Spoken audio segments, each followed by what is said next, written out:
गोकुळ निवडणुकीच्या तोंडावर काँग्रेस नेते सतेज पाटील आणि मंत्री हसन मुश्रीफ यांना गोत्यात आणणारी बातमी समोर आली आहे। एक नाही दोन नाही तर तब्बल 1200 ठरावांची सभासद नोंदणी रद्द करण्यासाठी न्यायालयात याचिका दाखल करण्यात आली आहे। एवढंच नाही तर मंत्री हसन मुश्रीफ यांनी पदाचा वापर करून गोकुळ दूध संघात अनेक संस्था वाढवल्यात। यातल्या काही संस्थांचे नियमित दूध संकलनही नाहीये आणि त्या देखील रद्द करण्यात याव्यात यासाठी कोल्हापूर खंडपीठात याचिका दाखल करण्यात आली आहे। त्यामुळे आता पाटील आणि मुश्रीफ हे दोघेही अडचणीत येण्याची शक्यता आहे। नेमकं गोकुळमध्ये काय घडतंय, पाटील आणि मुश्रीफांविरोधात याचिका कुणी दाखल केली, हेच या व्हिडिओतनं तुम्हाला सांगतो। कोल्हापुरातल्या गोकुळ दूध संघाची लवकरच निवडणूक लागणार आहे। मागच्या निवडणुकीत जवळपास 3900 संस्था सभासद नोंदणी होती, पण मधल्या काळामध्ये गोकुळमध्ये सत्तांतर झाल्यानंतर वैद्यकीय शिक्षण मंत्री हसन मुश्रीफ आणि काँग्रेसचे नेते आमदार सतेज पाटील यांच्या सत्ताधारी गटाने मागच्या 5 वर्षात याच सभासद नोंदणीची संख्या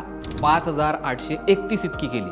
मागच्या 5 वर्षाचा विचार केला तर 1800 संस्थांची नव्याने नोंदणी झाली आहे। पण ज्या नवीन संस्था 3 वर्षांपर्यंत नियमित दूध संकलन, लेखापरीक्षण आणि निवडणुका घेतात त्या संस्थांचं मतदान हे ग्राह्य धरलं जातं। त्यामुळे निवडणुकीला मतदानाला पात्र असणाऱ्या 5470 इतक्या संस्था आहेत। महाडिक गटाने सातत्याने या वाढवलेल्या संस्थांच्या लेखापरीक्षण आणि दूध संकलनाची माहिती ही गोकुळ प्रशासनाकडे वारंवार पत्रकार परिषदेच्या माध्यमातून मागितली होती।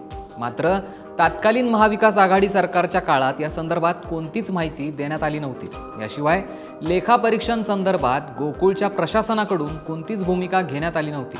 पण राज्यात महायुतीचं सरकार आल्यानंतर वैद्यकीय शिक्षण मंत्री हसन मुश्रीफ हे महायुतीचे घटक झाले। त्यामुळे विरोधात असलेल्या महाडिक गटाने सुद्धा गोकुळमधली आपली विरोधातली भूमिका ही मवाळ केली। मागच्या 5 वर्षात या वाढीव संस्थांमध्ये सगळ्यात जास्त ठराव हे मंत्री मुश्रीफ आणि काँग्रेस नेते आमदार सतेज पाटील यांच्या गटाचे आहेत। यंदा 5470 इतके ठराव हे मतदानाला पात्र आहेत। त्यामुळे मॅजिक फिगर ही 2800 मतांची इतकी आहे। वाढलेल्या ठरावांचा विचार केला तर मंत्री मुश्रीफ आणि काँग्रेस नेते सतेज पाटील यांच्याबाबत हे ठराव निर्णायक ठरू शकतात। पण यापूर्वी 400 पेक्षा जास्त ठराव हे रद्द केल्याने उरलेले 1200 ठराव हे रद्द करण्याची मागणी आता करण्यात आली।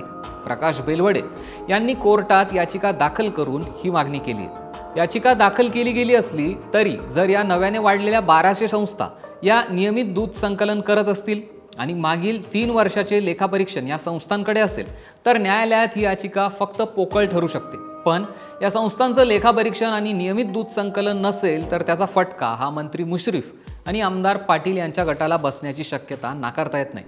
तुम्हाला काय वाटतंय, गोकुळमध्ये या संस्थांच्या माध्यमातून घोळ झालाय का हे आम्हाला कमेंट करून नक्की सांगा आणि सरकारनं आम्हाला सबस्क्राईब करायला विसरू नका।